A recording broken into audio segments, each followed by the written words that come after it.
The men's hockey team opens Big Ten play this weekend on the road. Badgers travel to Ann Arbor to take on Michigan. Both Friday and Saturday's games will start at 6:30 p.m.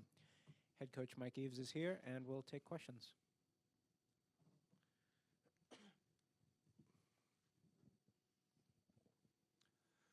We had this extra week to prepare for these. Then you have two trips to Michigan.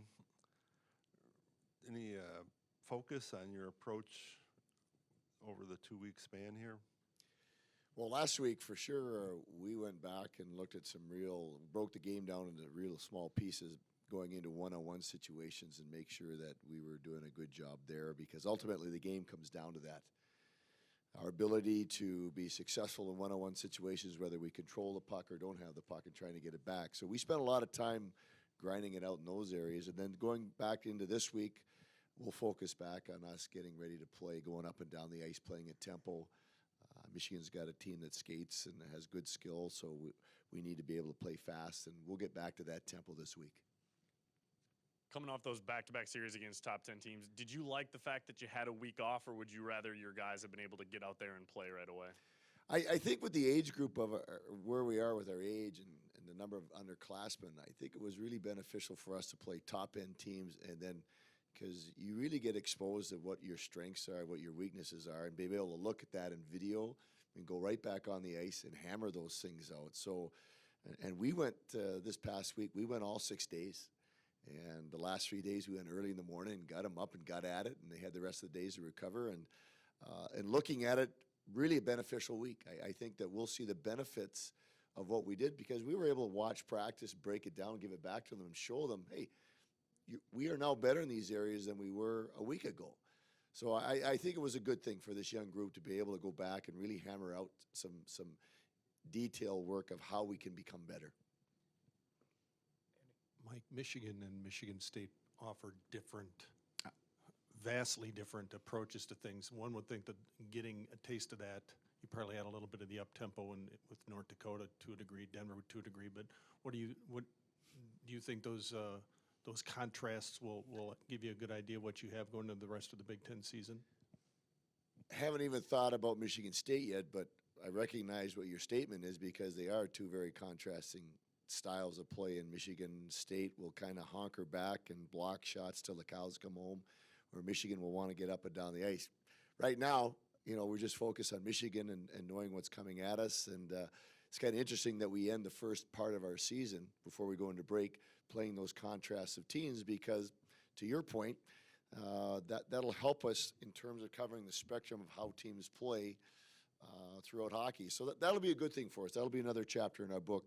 If I was writing a book, this chapter would be contrasting styles, how to play both, and because we're going to have to do that. What's the biggest difference in this team today compared to a month ago? First, I'm going to answer that question by going outside the box and saying the one thing that I know about this team that's been consistent, before I answer your question, is the fact that this team is pretty resilient. We've been down at times, but we fought back in the games, and so that is where I would like to start in answering your question.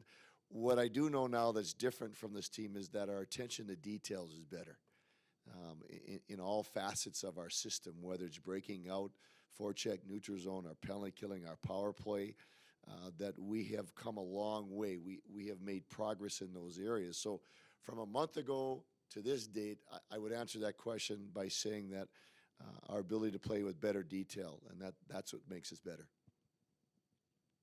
Mike, what insights can you share with us about your two assistant coaches now? You've had almost a half a season to really, and more than that, obviously, since they've been hired, to really get to know them. Are you where you want to be, where you thought you would be with how these guys have been folded into your approach to things?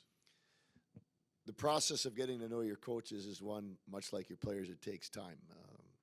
It started this summer. We went on a little retreat, so to speak, and spent 3 days, just the three of us, talking about hockey for about 72 straight hours. And that was a good way to start, and trying to find out where our natural strengths are, how we blend together as a staff, and we are well along that road. Coach Luke is a head coach, and his his understanding of the game, his verbiage. We are lucky that we have a common denominator with Kevin Constantine because we talk the same language. A lot of the drills that we do have the same names. So it's been very easy transition in terms of being on the ice. And if you watch our practices, Luke on some days runs the whole practice. And that's been fun for me to sit back and be able to watch. When we've been able to delegate Luke at one end and JB at the other, I can sit back and watch both ends. And you could tell the guys have been around the game a long time. They're excellent in their teaching and their delivery of the message to the team. And that's a really good thing for our staff. And what's been most impressive about JB is twofold. Is the fact that he's so good on the ice and the fact that as a recruiter, he's a dog on a bone. He gets after it. He enjoys that challenge, and he knows the kids. And his follow-through with these young people has been really fun to watch. So I think our growth has been on a very good pace, and we're on a very good path as a group. Anything else for Coach?